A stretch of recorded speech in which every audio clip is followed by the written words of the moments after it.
Mattew 13 għandna l-aħħar parabola f'sensiela ta' paraboli dwar is-saltna tal-Alla. L-aħħar waħda tajtek. Jerġa' saltnet ismewiet hi bħal xibka ta' tkarkir mixħuta fil-baħar u qabdet minn kull xorta ta' ħut. U meta tkun imtliet tellawha fuq ix-xatt u intefgħu bil-qiegħda u ġabru t-tajbin fil-kontenituri imma l-ħżiena remowhom l-hemm. Hekk se jkun fil-konsumazzjoni ta' żmien. Qatt joħorġu l-anġli u se jisseparaw il-ħżiena minn fost il-ġusti u se jixħtuhom fil-forn tan-nar hemmhekk se jkun hemm il-biki u t-tażżiż ta' snien. Ġesu qalilhom fimtu dal-ħwejjeġ kollha? Qalulu iva. U qalilhom minħabba f'hekk kull skrib referenza għad-dixxipli tiegħu. Kull skrib istruit jew mgħallem għal saltet ismewiet u bħal padrun ta' dar li joħroġ mit-teżor tiegħu ħwejjeġ ġodda u qodma. Amen. Tajjeb illi regolarment nżommu f'moħħna għalfejn ġie l-iben tal-Alla fostna. Għalfejn. Ma ġiex biex jagħtina kwalità aħjar ta' ħajja fiżika. Għana nbagħtu mill-mart, mix-xuħija u anke mill-mewt. Primarjament ma ġiex għalhekk. Għalkemm nafu li fil-qawmien Ġesu se jagħtina dak il-ġisem sabiħ u mortali li jixbaħ il-tiegħu. Ġesu ma ġiex biex iħajjarna biex inħossu aktar kumdità bina nfusna. Laqqas ġie biex jirriforma s-sistema politika tad-dinja. Laqqas ġie biex iwaqqaf il-faqar jew l-inġustizzji. Kienu u għadhom sal-lum. Però Ġesu kellimna dwar iż-żmien li ġej li dawn l-affarijiet li idejquna u nafu li huma ħżiera għad jiġu fit-tmiemhom. Ġesu ġie biex jiġbor fih danu il-maħturin tal-Alla. Ġie biex bil-mewt tiegħu mewta minflok nies oħra tajjeb jiksibhom għal Alla, jifdihom, jixtrihom għal Alla u jagħmilhom poplu partikolari, poplu speċjali tal-Alla. Il-profezija dwaru tajt illi Ġesu kellu jmut għal ġens ludi. U mhux għal ġens ludi biss. L-iskop ta' mewtu kienet ħafna usa minn hekk. Għalkemm it-tabella fuq il-salib tiegħu kienet dan u Ġesu ta' Nażaret is-Sultan tal-Lut, l-iskop tal-Alla kien usa minn hekk, mhux għal ġens ludi biss, imma wkoll sabiex jiġbor ħaġa waħda lill-uri tal-Alla li kienu ferxin. Uri tal-Alla li kienu għadhom minferxin naċ mitlufa mad-dinja kollha matul iż-żminijiet. Ġie biex jiġborhom. Interessanti kif aħna nafu li kull bniedem jiġi f'din id-dinja jitnissel f'ġufommu fi stat ta' telfien. U kulħadd jinsab imtebba bil-dnub tan-nisel u mal-ewwel opportunità anke tifel ġkejken jurik illi jippreferi l-ħażen mill-tajjeb. Ma hekk qiegħed jirreferi għal nies li xi darba għandhom isalvaw bħala uli tal-Alla, avolja għadhom ma sarux uli tal-Alla. Darba konna uliet it-diżubbidjenza, issa mal-konverżjoni tagħna mbagħad insiru l-Alla. Dana bħal meta nistgħu ngħidu aħna Anton Buttigieg, wieħed mill-Presidenti ta' Malta, jien nista' ngħid u intom tifhmuni. Illi Anton Buttigieg attenda l-iskola primarja tal-Qala Għawdex. Ma kienx President meta attendija kien għadu tifel daqsxejn ta' rampuċu. Imma qed illi dak il-tifel li attenda l-iskola primarja għada pitada kellu jilħaq President ta' Malta.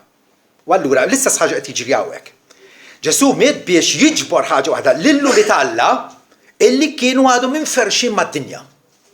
U allura din hija l-saltna tal-Alla. Illi Alla għandu nies illi dan irid jiġborhom biex jirrikonoxxu, biex jarfu bi pjaċir u bi gratitudni illi hemm sultan fuqhom. U da sultan jismu Ġesu Kristu. Ġesu allura ġie biex jeħlisna mill-ġudizzju ret talla. Dawk li huma apparti minnu kif jiskapulaw, kif jeħilsu mill-ġudizzju ret talla impossibbli. Impossibbli. Fina nfusna bil-ġustizzja tagħna, bit-tjubija tagħna, nkunu qisna lebsin ċraret maħmuġin u mqattajn quddiem Alla.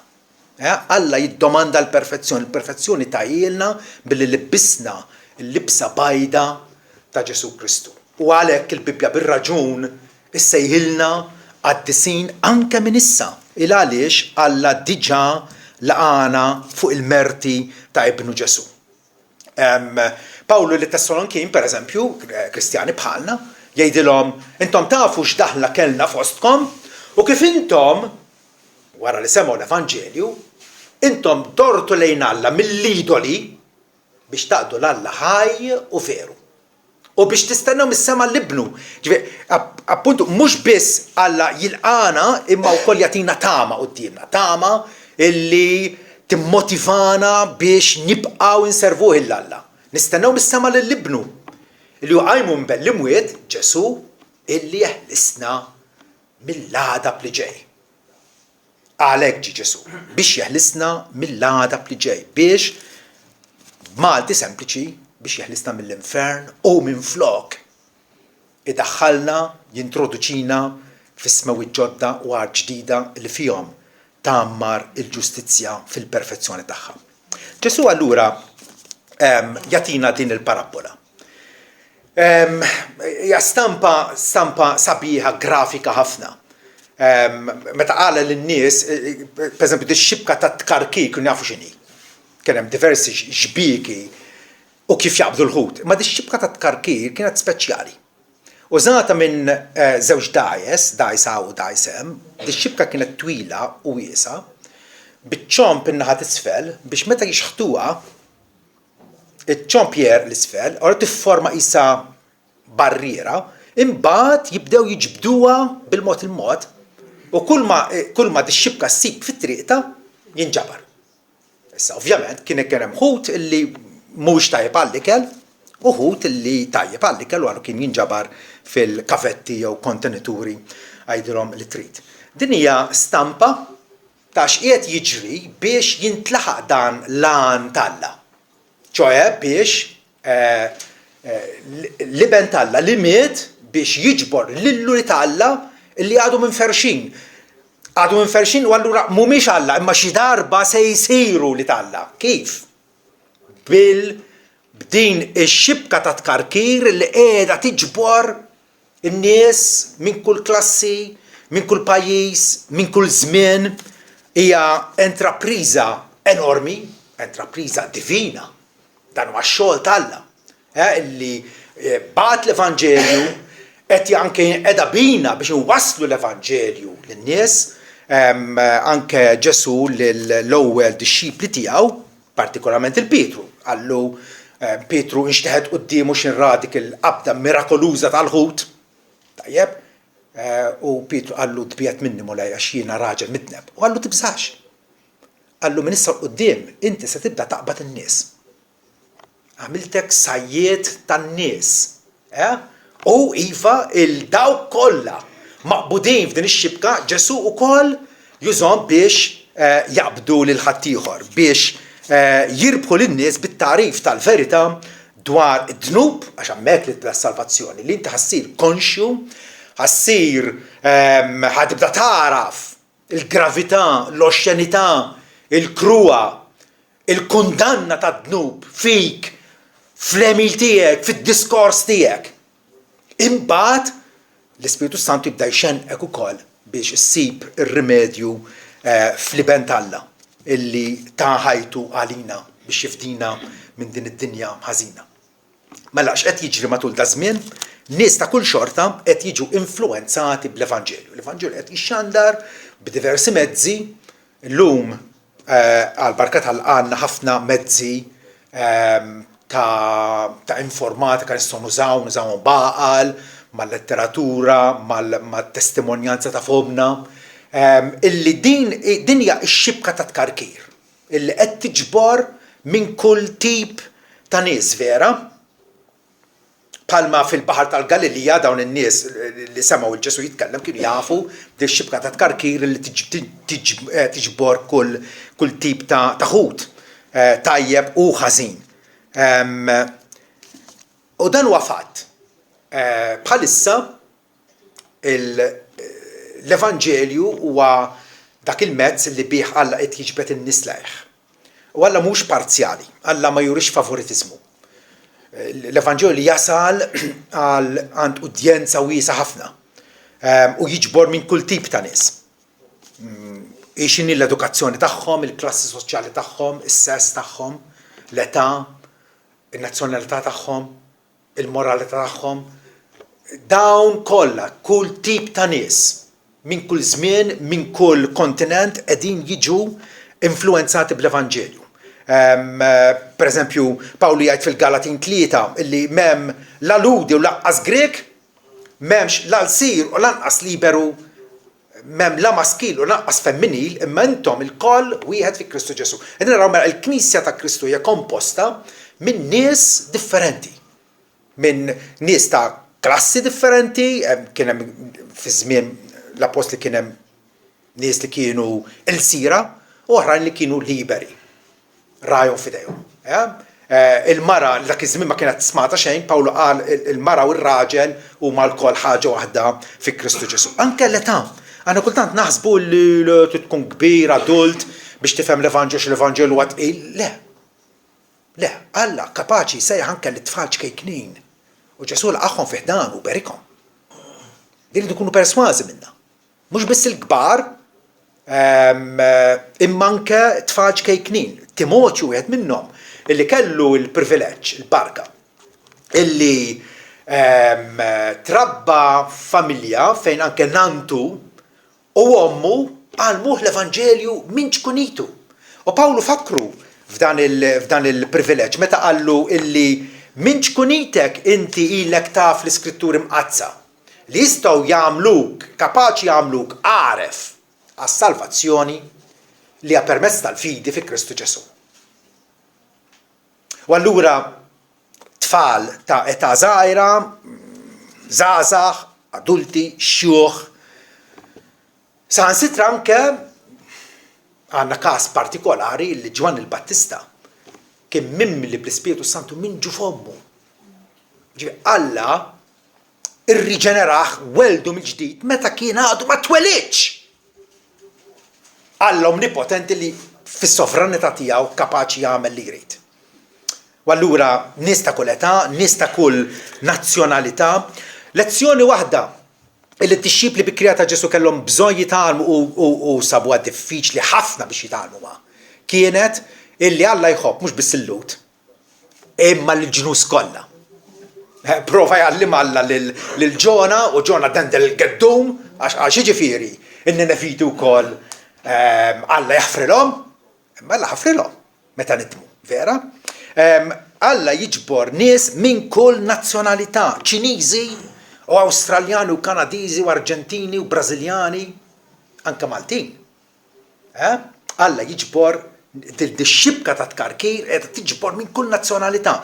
Meta Pietru għalkemm kultant mhux dak kontra qalbu b'eżitazzjoni, tajjeb, l-Ispiritu Santu għallu mur ġobba, hemmhekk ħadd ippriedika l-Vanġelu lill-familja u udjenza partikolari, il-familja ta' Kornelju.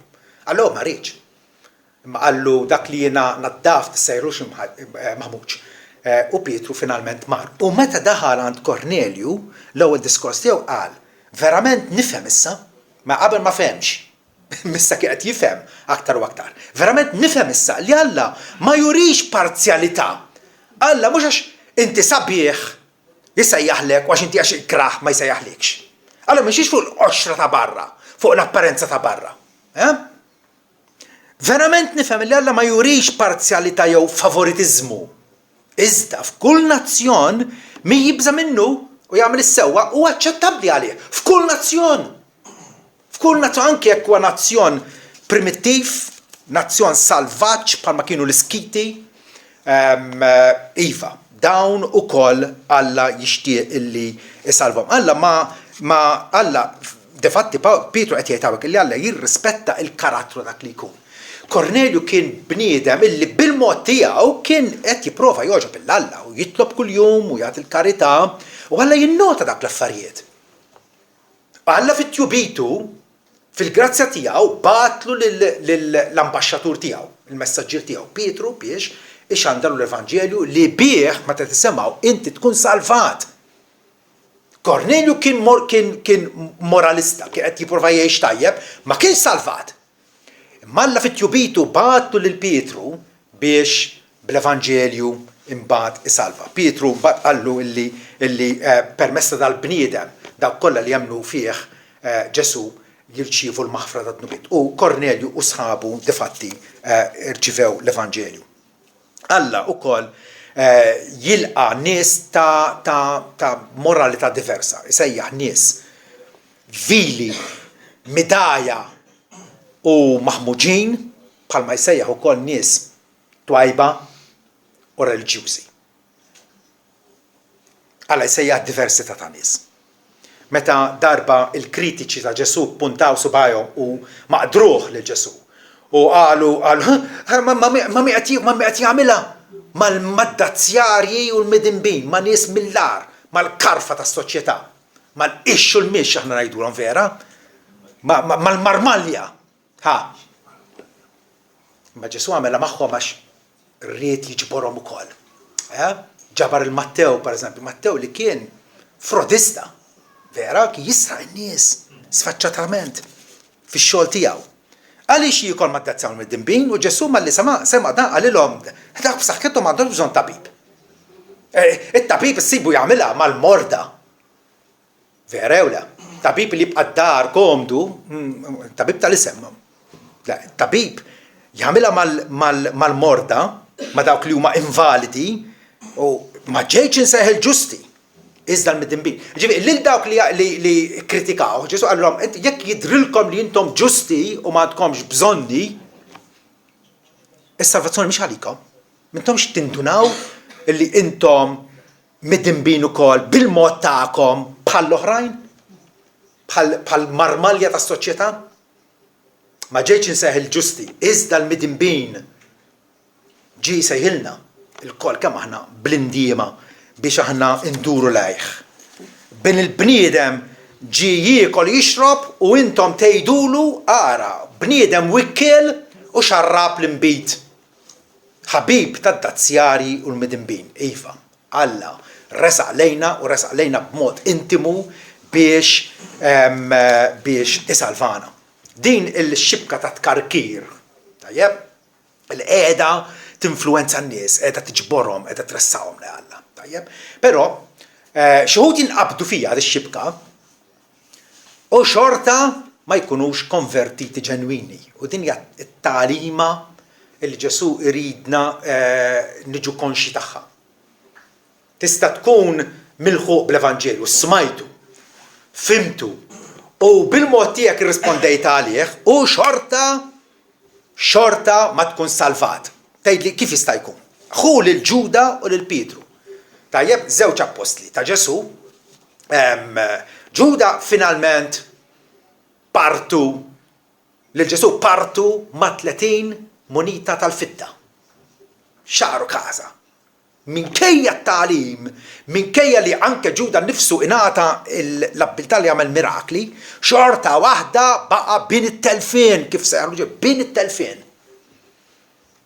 Imma Pietru differenti, Pietru żbalja. Imma meta darba Ġesu qalilhom tridux tmorru intom ukoll. U Pietru qabesu qal mu għand min immorru.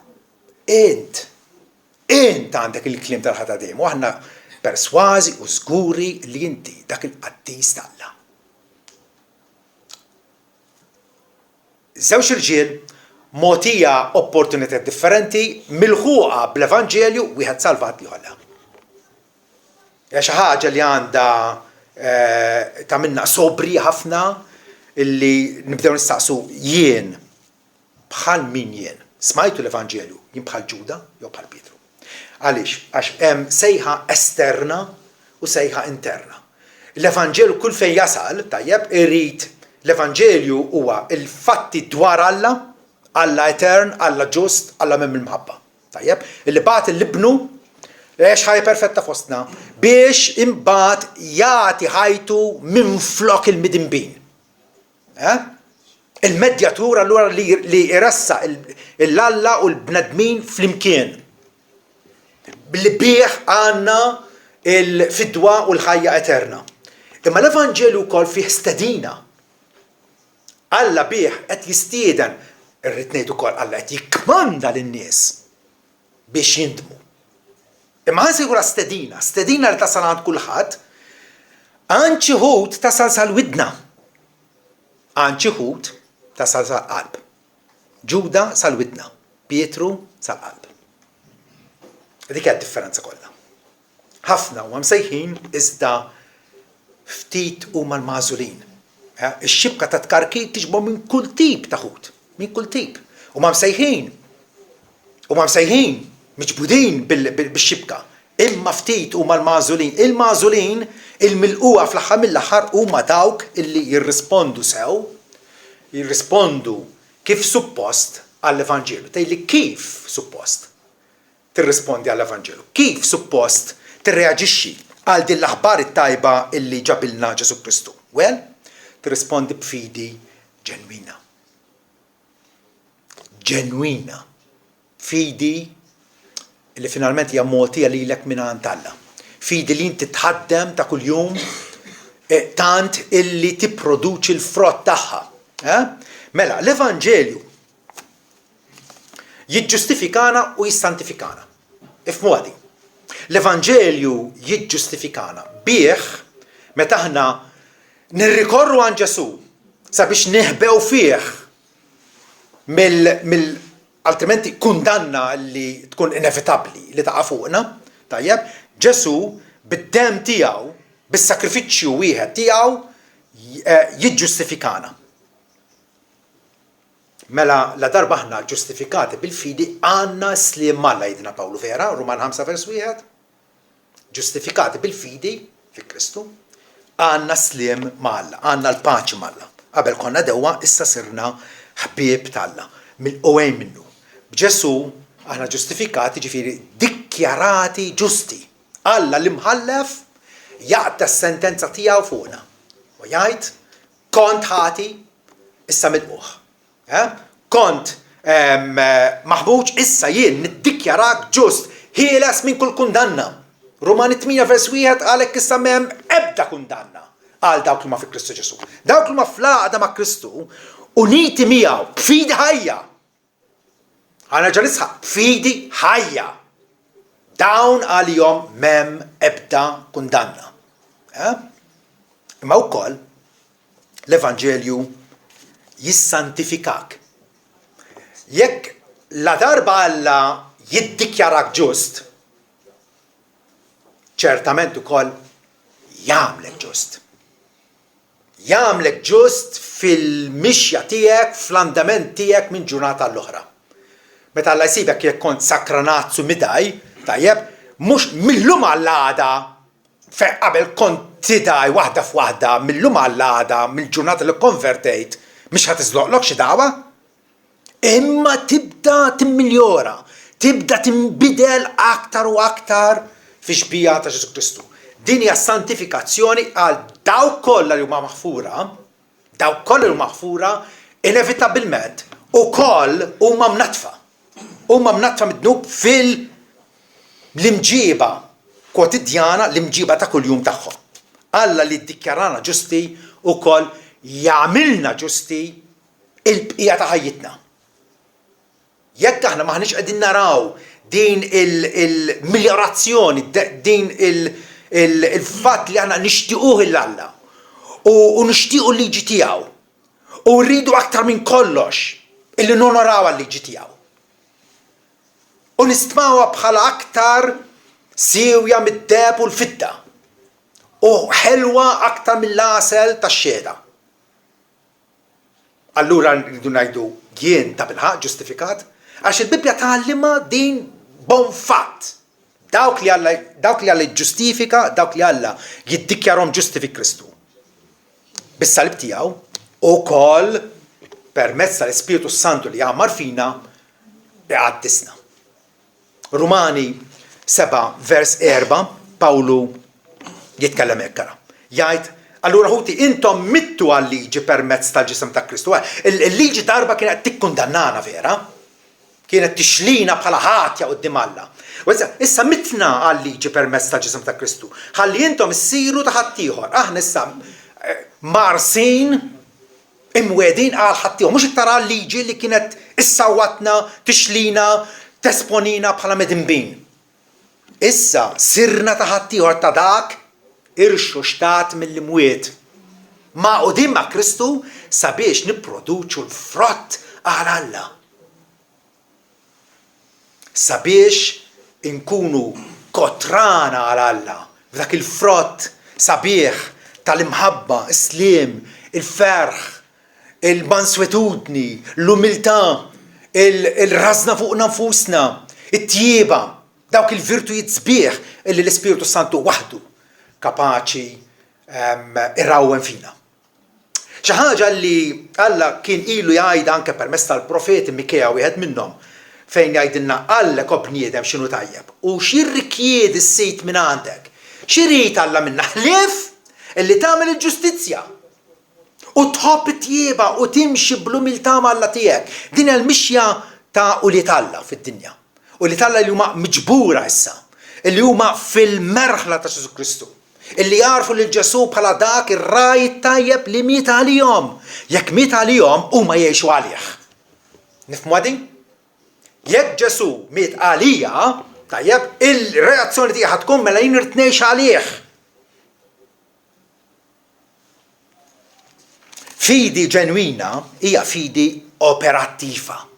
Hija fidi li tara taħdem, tara attiva, tara biżla, mhix fidi mejta, mhix fidi fid-diskors, iżda fl-emil.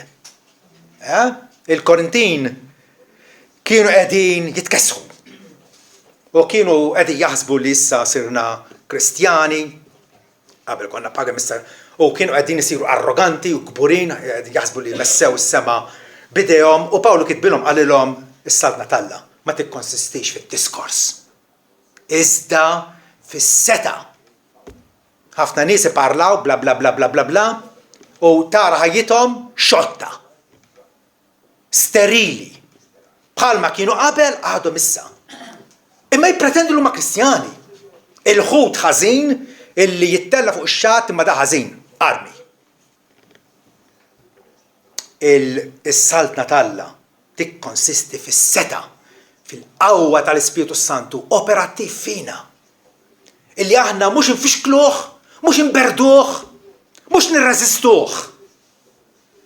Imma nċedu għalih, bħalma nirreżistu d-dnub, nċedu għall-ħidma tal-Ispiritu Santu. Dawn huma dak li Ġesu jsejħilhom il-ħut it-tajjeb, li jinżamm, li jintrefa. Il-ġenwinità tal-fidi tintwera imbagħad fil-ġudizzju finali fl-aħħar mill-aħħar. Fil-ġudizzju finali li Ġesu jerġa' jsemmih. Iva. Semmih qabel jerġa' jsemmih qabel semmih fejn il-sikrana miżruha mal-qamħ jikbru tnejn flimkien, imma mbagħad fil-ġudizzju l-anġli sseparaw is-sikrana jaħarquha fin-nar, il-qamħ jiġbruh fil-maħżen. L-istess ħaġa jiġri hawnhekk. Joħorġu l-anġli u jisseparaw il-ħżiena minn fost il-ġusti. Mela, għandek nies illi għalkemm semgħu u bil-mod tagħhom irrispondew għall-Evanġelju, bil-emozjonaliżmu tagħhom, fenna fjena u x'inhu. Però mhumiex fir-realtà mhumiex konvertiti. L-anġli għad jisseparawhom mill-ġusti. Għaliex Alla jaqta l-ħaq b'ekwità. Bħalissa, iva. Għaw ġustizza fid-dinja biżżejjed biex nikkonvinċu ruħna li Alla huwa ġust. Imma m'hawnx ġustizza biżżejjed kif tafu sewwa. X'ġustizzja hi? illi n-nies tal-Ukrajina parissa qegħdin itertru bil-bart minħabba dil-kattiverija fuqhom. Vera? Ma x'ġustizzja dik? Ma hux ġustizzja biżżejjed biex Alla jfakkarna illi għad ikun hemm għad iseħħ ġudizzju finali. U dak il-fatt profetizzat jagħmel il-ħajja tagħna sinifikanti. Le, mhux kollox bla doċċ qed isir. Alla jaf u Alla għandu l-kodba tiegħu. U fl-aħħar jinfetħu l-kodba u kulħadd ikun ġudikat skont emilu. Salm 98 jgħid il-Mulej jiġġudika ġustament lid-dinja u lill-popli bis-sewwa. Alla jiġġudikana skont ir-rettitudni assoluta tiegħu. Mela Ġesu hawnhekk difatti isemmi magħna emilna li jidher. Kif se nkunu nafu li aħna ta' bilħaq dixxipli ta' Ġesu, li aħna ta' bilħaq mifdija maħfura minnu? Skont emilna li jidher li huwa r-riżultat tal-fidi li ma tidirx. Il-fidi tagħna fil-qalb ma tidirx. Kif issir tidher? Bl-emil tagħha. Pawlu jispjega li hija fidi li topera bl-imħabba. Dik hija l-fidi ġenwina, hija l-fidi li topera bl-imħabba. Vers 39, hekk se jkun fil-konsumazzjoni ta' żmien għad joħorġu l-anġelu jisseparaw il-ħżiena minn fost it-tajbin. Fix-xenarju grandjuż il-Ġesu jagħtina fil-rigward il-ġudizzju finali. Il-sultan ipoġġi fuq it-tron tiegħu jinġemgħu qudiemu l-ġnus kollha u jifret il-ġnus bħalma r-ra jifret in-naċ mill-mos. Fuq l-lemin, fuq ix-xelluk. U lil dawk fuq il-lemin tiegħu jikkonvinċihom li huma ta' bilħaq tiegħu b'emilhom li jidher. Ġesu lil dakinhar mhux se jgħidilna intom emmintu fija, intom fdajtu fija. Le, il-ġudizzju huwa fl-apert u bid-der dawn ma tiegħi għax ara x'għamlu waqt ħajjithom. Kont bil-ġuħ u tmajtuni, bil-għaġġ u sqejtuni, arwien u lbistuni, u l-ħabs u ġejtu żuruni. U il-ġusti infatti jgħidu, mule meta għamilna hekk? Miegħek. Ġi sejjdulhom skont ma għamiltu ma l-iżgħar fost ħuti għamiltuh miegħi. Ġifieri hawnhekk naraw kemm ta' bilħaq. Dak l-għajdut illi kont tallimtu minn kont żgħir, għamel ġiet u nsieħ, għamel id-den u ftakar fih. U il-disċipli ġenwini ta' Ġesu jimxu fuq dal-prinċipju. Jagħmlu l-ġid u mhux idoqqu trombu quddiem ħadd ieħor biex jiġbdulhom l-attenzjoni. Jagħmlu l-ġid u jinsawh. Jagħmlu l-ġid spontanjament. Jagħmlu l-ġid għax in-natura tagħhom hija tajba. Alla għamilhom tajbin u allura jagħmlu t-tajja. Imma jagħmlu d-deni u jiftakru fih. Ifittxu jindmu, ifittxu jabbandunaw id-deni. Għamel il-ġid u nsieħ, għamel il-deni u ftakar fih. Rajl, l-Isqof Anglikan, jgħid l-unika ħaġa konkreta u viżibbli li turi minn issa il-ġenwinità tal-fidi tagħna x'inhi? L-ubbidjenza għal-liġi tal-Alla. L-unika ħaġa illi bija tista' taċċerta ruħek illi inti verament temmen fi Kristu hija din. Tobdi l-liġi tal-Alla jew la. Qiegħed tobdija b'konsistenza, qiegħed tobdija b'xenqa akbar mill-bieraħ. Mhux mis-sena l-oħra ta' mill-bieraħ. Illi tixtieq tobdija u tali u jiddispjaċik u tfixtax tindem meta tiksirha. Dik hija hemmhekk il-ħaġa konkreta li nistgħu niddeterminaw aħniex ta' Kristu jew le. Il għaliex b'din il-biċċa laħam hawnhekk nistgħu ngħidu nemmen. Kemm faċilment nistgħu ningannaw lil nafusna. Alla qed jagħmlilna pjaċir kbir hawnhekk. Qed jgħidilna ħadd tistgħu tkunu tafu. Intomx ħut tajjeb jew ħut li għad jintrema. Skont kif ġib ruħek, skont l-ubbidjenza tiegħek. Ġesu qal min jisma' klimi u ma jagħmlux huwa baħnan. Li jibni daru fuq ir-ramel. Dak il-ħin tidher tajba u tidher stabbli, jiġu l-irwiefen, l-irjieħ, l-arar. Diżastru kbir. Fis-sens prattiku però il-ġudizzju diġà beda. Aħna din nitkellmu dwar ġudizzju anke Ġesu jirreferi għal ġudizzju finali fl-aħħar tad-dinja. Meta l-umanità kollha tagħti rendikont individwali, jien nagħti rendikont tiegħi nnifsi u int tagħti rendikont tiegħek innifsek. Però f'ċertu sens il-ġudizzju diġà beda. Ġesu fil-ittri li bagħtilna Rivelazzjoni 2 u 3. Hemmhekk dak huma qishom vleġeġ ippuntati illi iweġġawlek qalbek. U wielek u juru l-imħabba tas-Salvatur lejk, għax hemmhekk Ġesu jwissina, jeżortana, iċanfarna skont il-bżonn tagħna. Il-ġudizzju iva għad ikun imma ma rridux naħsbu dwaru bħala avveniment remot min jaf meta, bħala avveniment imbiet. Pietru infatti jgħidilna għax wasal iż-żmien biex jibda il-ġudizzju mid-dar talla. Wasal iż-żmien, diġà wasal iż-żmien illi jibda l-ġudizzju mid-dar talla u jekk jibda l-ewwel minna li ħna salvati, minna li ħna disċipli ta' Ġesu. X'se jkun l-eżitu, x'se jkun ir-riżultat għal dawk li ma jobdux l-Evanġelu ta' u jekk il-ġust diffiċilment se jkun salvat. Għax huwa salvat biss unikament bis-sakrifiċċju tal-Kalvarju. Jekk il-ġust diffiċilment huwa salvat l-empju, l-irreverenti, il-ħażin, il-midneb, x'se jsir minnu? Il-Bibja ġibna vera illi nikkonsidraw li nfusna fejn ninsabu, fejn wasalna. Il-kwistjoni kollha tinġabar f'kelma waħda. Tobdi? Jew ma tobdix. Alla huwa il-ħalliq sovran tagħna u jiddomanda minna għax iħobbna illi nobduh. Meta ma nobduhx, qegħdin inġibu traċedja fuqna nfusna. Forsi ma nħossuhiex dak il-ħin għax inkunu aljenati b'ħafna kummedji u b'ħafna xinxilli oħra. Tobdi jew ma tobdix. Ġwanni 3, vers 36 jgħid min jemmen fl-iben għandu l-ħajja eterna. U iva, dinja il-metodu ta' salvazzjoni. Illi aħna nafdaw f'Ġesu, illi ħarsu leħ bil-fidi nafu li l-ben Alla ġie u tagħna d-den biex narfu illi hu ta' bilħaq is-Salvatur tad-dinja. U waħdu s-Salvatur tad-dinja. U min jemmen fih għandu anke minn issa l-ħajja eterna. Imma l-versi kompli hekk.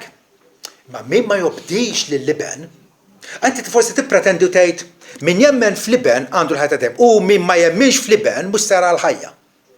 Le. Ġwanni jagħmilha differenti min ma jobdix lill-liben. Mhux sara l-ħajja, iżda r-rabja Alla tibqa' fuqu.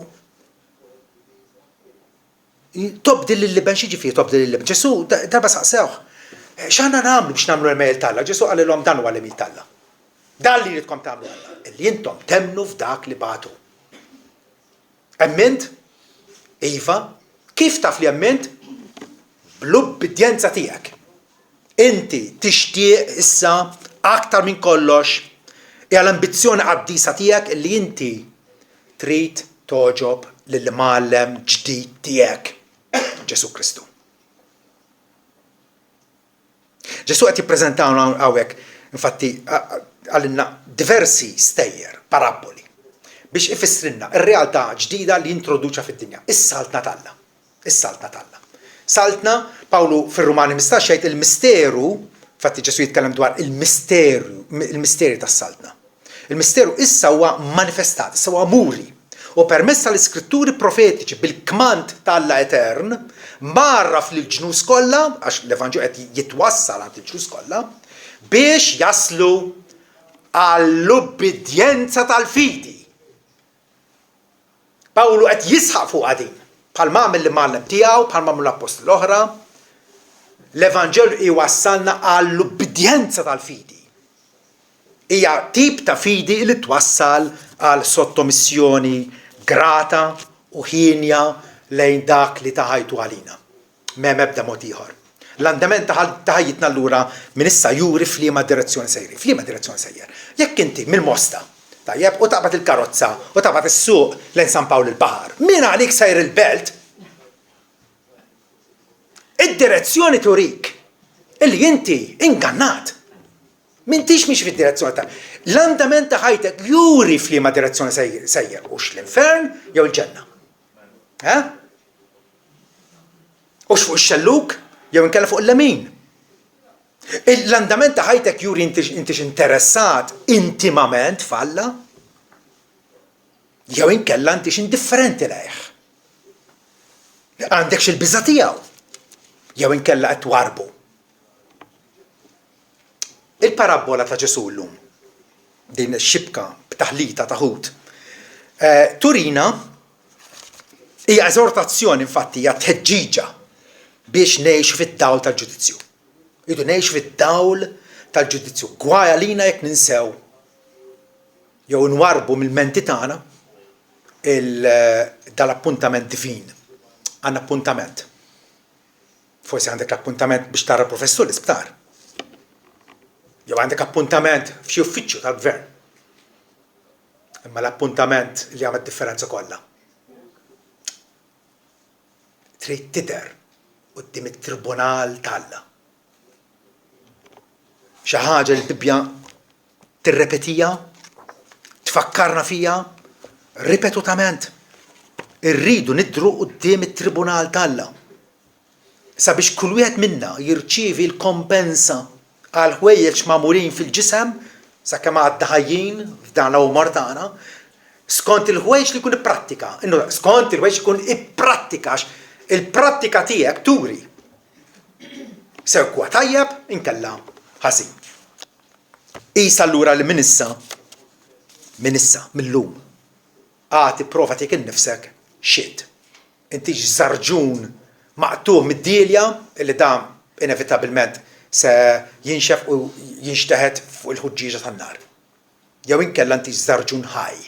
Żarġun ħaj illi tagħmel il-frott. Ġwanni 15 vers 4 jgħidilna Ġesu ibqgħu fija. Ġifieri għamluha miegħi kontinwament qrib tiegħi ibqgħu fija u jiena fikom. Bħalma żarġun ma jistax jipproduċi l-frott minnu nnifsu bil-ħila tiegħu. Jekk ma jibqax fid-dielja, hekk lanqas intom jekk ma tibqgħux fija. Dan huwa l-andament korrett tad-dixxipli ta' Ġesu, illi nibqgħu fih biex nagħtu l-frott. Ġesu imbagħad jerġa' iġib quddiem għajnejna ir-realtà tal-infern. Għal darb'oħra f'din is-sensiela ta' paraboli jgħid il-ħut il-ħażin jixħtuhom l-anġli li separaw il-ħżiena ma' fost il-ġusti imbagħad jixħtuhom fil-forn tan-nar. Hemmhekk se jkun hemm il-biki u t-tgħażżiż ta' snien. Tbatija intollerabbli. Jiena ngħid irrid inkun naf biżżejjed dwar l-infern biex niskapulah. Inutli ħanqogħdu nispekulaw u da. Le. Dak kollu li tgħid l-iskrittura dwar l-infern qed tgħidulna biex naħarbu minnu. U għall-ġudizzju ġust tal-Alla. Iżajja mhux ktieb sabiħ, xi ħadd qrah, huwa ktieb sabiħ mill-isbaħ. Ktieb ta' faraġġ ta' Alla x'jagħmel għall-poplu tiegħu li jibgħat il-Messija l-qaddej li jsofri. Meta qrajtu għall-ewwel darba jiena għadu kemm jispiċċa taċċajt. Jispiċċa fuq nota tant negattiva. Vera? Iżajja 66, l-aħħar vers tiegħu. Qed jirreferi għan nies mitlufa. Id-duda tagħhom ma tmutx u n-nar tagħhom ma jintafiex u se jkunu tkexkixa għall-umanità kollha. Full stop għala il-ktieb. U ħafna kotba tal-skrittura jekk tinnota jispiċċaw b'nota ta' twissija serja.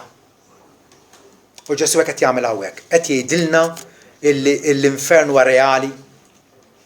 Tista' tilaba ta' pass l-infern huwa reali. Daqskemm il-barka eterna għal maħbubin tal-Alla hija reali, Ġesu finalment jgħid dawn imorru fil-kastik ta' dejjem iżda l-ġusti fil-ħajja ta' dejjem. Ġieli nisimgħu l-ħajja qasira gawdija, il-ħajja qasira gawdija, mhux aħjar ngħidu l-eternità twila, ipprepara għaliha. Kemm hu iżet għaqli, vera?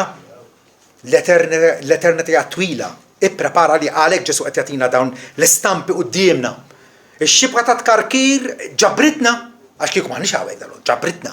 Imma skont issa. Skont. Ħuta tajba jew ħuta ħażina għandi. Alla meta ifakkarna u ġib qudiemna ir-realtà tal-infern mhux qed jagħmel hekk biex iwerwirna biss, imma biex jimmotivana, biex nieħdu azzjoni. Biex niftakru illi fl-aħħar mill-aħħar mhux jien Alla, il-glorja tiegħu li hija importanti. Il-glorja tiegħu li hija indispensabbli u essenzjali. U jien irid ngħix għall-glorja tiegħu. Elizabeth Elliot qalet il-fatt huwa din kienet mara illi il-raġel ta' kien miet martri ta' età żgħira meta mar missjonarju fl-Afrika fil-Amerika t'isfel. Qatluh il-kannibali. U ditajtek, il-fattu li bħala fidili l-istorja mhijiex dwarna nfusna. L-istorja, il-realtà, mhijiex dwarna nfusna. Mhijiex dwar il-kuntentizza tiegħi, il-ferħ tiegħi, il-benessri tiegħi. Hija dwar il-glorja tal-Alla. U s-saltna ta' Kristu. L-uniku mezz biex insir kuntent u ferħan hi billi nagħmel l-glorja tal-Alla il-mira ta' ħajti. U allura x'inhu għall-parir tiegħi? Isserraħx rasek illi tinsab fil-komunità tal-fidili għax tattendi huwa importanti li tattendi l-Knisja.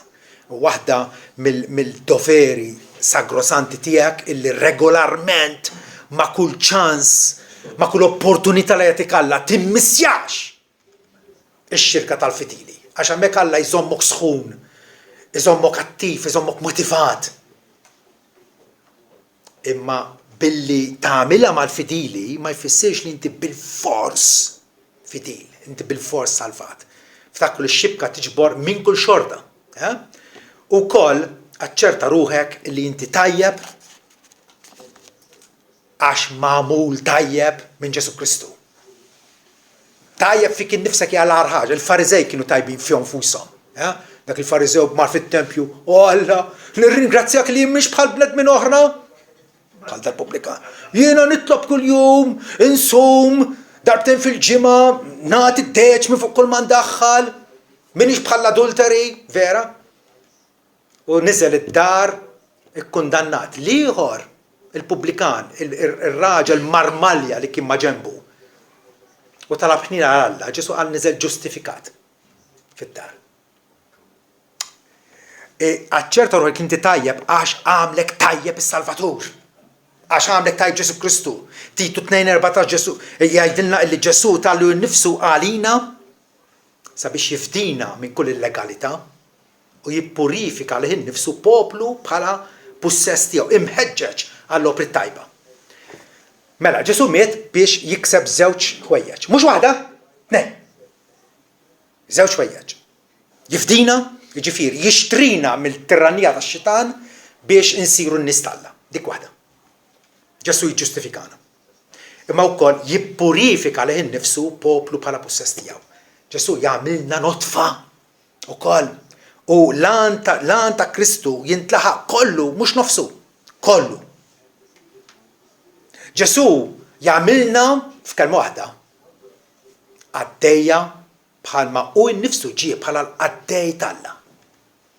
Ġie fl-umiljazzjoni biex jolli lilna fl-eżaltazzjoni miegħu. Iva, il-Kristjan ġenwin, jislu nnifsu illi hu għaddej il-sir ta' Kristu. Illi hu serv ta' ħaddieħor, mhux pretendi ħaddieħor servi l-ħaddieħor. F'Malta għandna il-katakombi ta' Sant'Agata. Agata kienet kristjana fil-sekli bikrija kienet tfajla nobli tas-sinjuri tal-klassi għolja. U missieru omma kienu jċanfruha għax kienet kristjana, kienu jċanfruha li qed tarmilek innifsek qed tmur taqdil il-foqra u l-nies li għandhom qorq f'saqajhom u kienu għadu jċanfruha. U ma rridux jagħmlu. Però hi qaltilhom in-nobbiltà tiegħi tinsab hawn illi jien għaddejja ta' Kristu. In-nobbiltà tiegħi tinsab hawn illi jien għaddejja ta' Kristu. Il-proverbju mill-antik bil-Latin allura. Deo servire est regnare. Li servi lill-Alla ifisser tirrenja. Is-servi lill-Alla ifisser tirrenja. Tirrenja fuq id-dnub, tirrenja ma' Kristu. U dik hija l-vija tal-Kristjan ġenwin illi fil-ġudizzju mhux tal-ma jintremiex, ma tal-li jintlaqa fil-ħdan Alla, il-maħbub tiegħu. U li Alla li bħalissa huma mxerdin Alla qed jiġborhom. U Alla jarafhom. Aċċerta ruħek li inti wieħed jew waħda minnhom. Amen.